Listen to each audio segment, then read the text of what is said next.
Bonjour, on commence Parashat Noach avec une vision chassidique de la paracha. Nous dit le pasuk, Noach a renvoyé le corbeau de l'arche sainte et le corbeau faisait des allers-retours. Écoutez, comme vous le savez, la Torah est une Torah de vie, une Torah éternelle, et de là un principe fondamental. Tout ce qui est raconté dans la Torah me concerne personnellement. Comme nous dit le pasuk, Bemegilat Sefer Katuv Alai, la Torah raconte ma vie. Bien entendu, on ne comprend pas en quoi le corbeau et ses allers-retours font référence dans notre vie. Je vous propose d'écouter les paroles du Zohar HaKadosh. Nous explique le Zohar HaKadosh que le corbeau fait référence au roi David.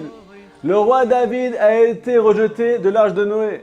L'arche de Noé qui fait référence au plus haut lieu de sainteté. La question se pose, quel est l'intérêt d'Akadosh Baruch Hu de jeter le roi d'Israël du plus haut niveau de sainteté?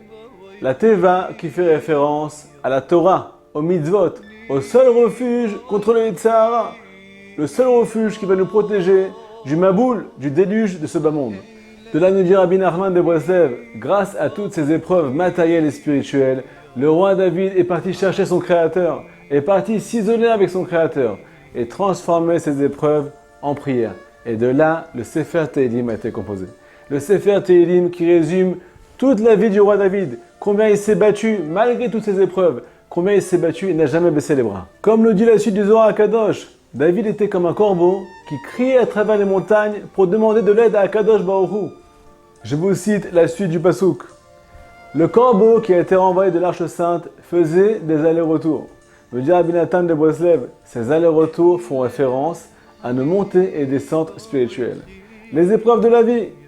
De là, on comprend que le seul intérêt d'Akadosh Baruch Hu est de nous apprendre qu'à travers l'épreuve, on pourra le retrouver.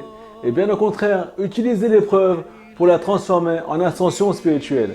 Car n'oubliez pas, de là, le Sefer Tehillim a été composé. Shabbat Shalom.